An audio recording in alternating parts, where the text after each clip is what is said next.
Do you ever feel like your mind gets stuck in a loop?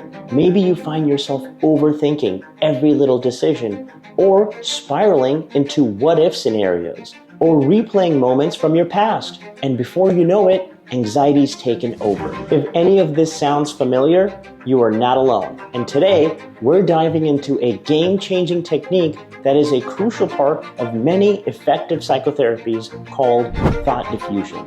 It's backed by some of the best research, it's very practical, and it can help you break free from those mental spirals. Let's get started.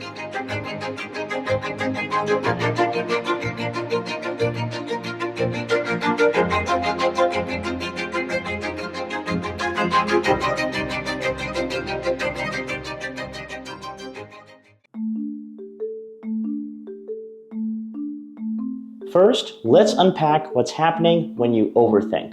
Your brain gets hooked on a thought like, I'm not good enough. This is called cognitive fusion, where you're so tangled up in your thoughts that they feel like absolute truth. Cognitive fusion fuels anxiety, making it harder to focus or relax. Over time, this creates a spiral. One anxious thought leads to another, and suddenly you're catastrophizing about things that haven't even happened. Sound familiar? The good news is there's a way to unhook from these thoughts, and that's where thought diffusion comes in. But first, let's take a small step back, and then I'm going to give you a simple 3-step process for practicing diffusion and preventing spiraling and overthinking from ruining your day. What is anxiety? Anxiety is a normal human emotion characterized by the feelings of fear or dread. It occurs along a spectrum from adaptive to maladaptive, or in other words, from helpful to unhelpful. There are instances when it's helpful for us to be anxious. There are real threats in the world. There are dangers we should avoid, situations that can harm us or the people that we care about. In these instances, having anxiety is fairly adaptive. What makes anxiety a problem is when it gets kicked into overdrive. We react not to actual threats, but perceived threats. And as we do that, we overestimate the risk and underestimate our ability to manage the risk or danger. Now, it's also possible to have too much anxiety about a situation that should make you somewhat nervous or anxious. For instance, meeting new people, or speaking in front of an audience, giving an important presentation, or turning in a big assignment. An anxiety disorder is a condition where people experience a persistent fear or worry that is disproportionate to the actual danger of a situation. The anxiety also affects important parts of your daily life, like work, school, or relationships. So what is thought fusion? To deal with overthinking, we have to first understand the important concept of fusion. The dictionary defines fusion as the process or result of joining two or more things to form a single entity. Now, what does this have to do with our minds and our thoughts? Well, it turns out we can relate to our minds in different ways. One of the ways that we relate to our minds is by becoming fused with them. And this tends to be our default and natural state. We become engrossed in it. It's like watching a movie that you lose track of the fact that what you're seeing is not really happening.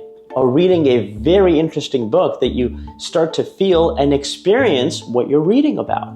Without any training or skills, this is what most people do most, if not all, of the time. But it's just one way of experiencing our minds. I should say, this is not a bad thing. We do need to be fused sometimes.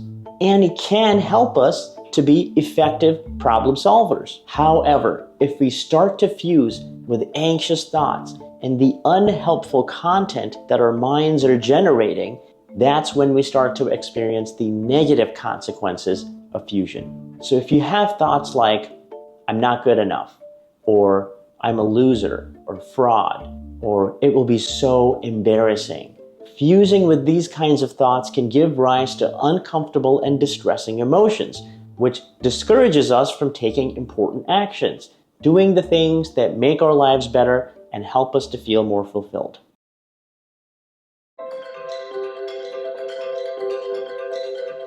Now, the second way of relating to our thoughts is through defusion, and it's the exact opposite of fusion. Instead of being entangled and lost in our thoughts, we are separated from our thoughts. We can step back from our mind and observe it. A growing body of research has now shown that using cognitive diffusion techniques has been linked with reduced anxiety symptoms and increased psychological flexibility.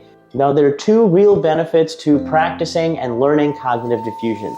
The first is that it allows us to see our thoughts for what they truly are, products of our minds. They're not facts. They are passing mental events, and many may have facts mixed in there, but the conclusions we draw from our thoughts are not always logical, reasonable, or rational.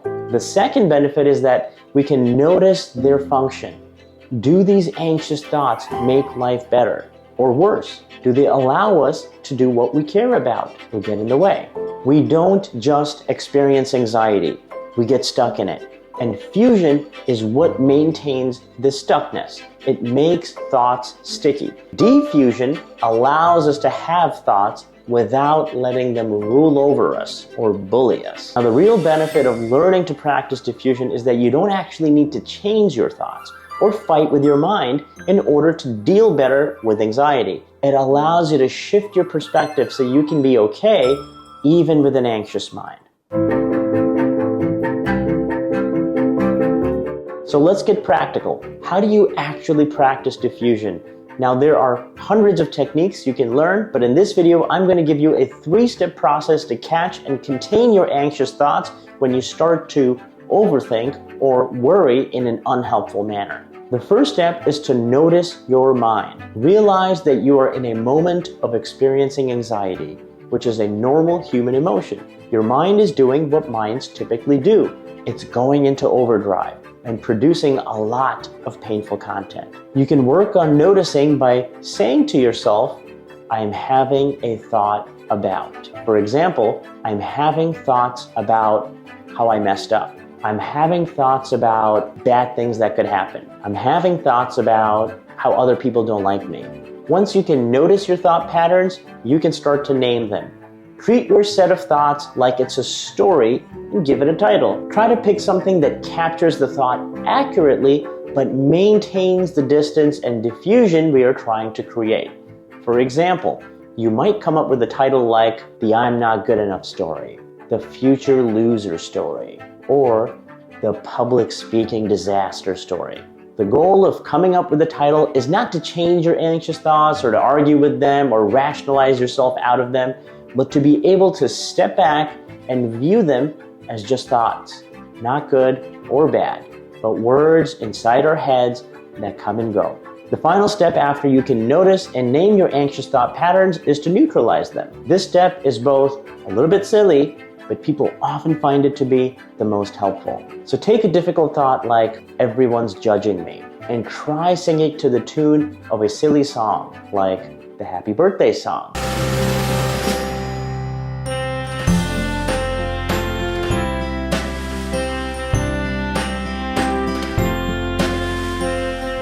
I know, it sounds ridiculous, but a study published in Behavior Research and Therapy found that even some of the classic and silly techniques like saying your worry in a cartoon voice or singing them can reduce how believable and distressing those thoughts feel. Go ahead and try it. Try saying a worry right now and notice how it feels less heavy.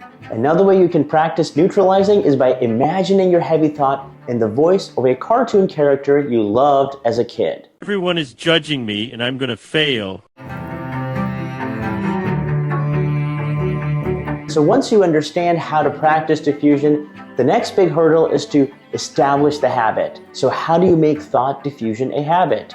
My suggestion is to start small. Pick one technique and practice it for 5 minutes a day. Maybe try name the story when you're stressed at work, or noticing your mind just before bed. In fact, several large studies have shown that practicing cognitive diffusion techniques regularly, even for a few minutes a day, can significantly reduce anxiety symptoms within just a month. So set a reminder on your phone or pair it with a routine like having your morning coffee. And here's a pro tip. Share this with a friend. Talking about your thoughts can make diffusion even easier. and it's a great way to build connection. So I hope you're starting to see that overthinking doesn't have to control you. With thought diffusion, you can unhook from anxious thoughts and focus on what matters most, living a life that you love. So try one of these techniques today and let me know how it goes in the comments. And if you found this video helpful, you may also like this one I made on building motivation and not let the lack of motivation get in your way. Please be sure to also subscribe for more science-backed mental health tips. And as always, thanks for watching, and I'll see you next time.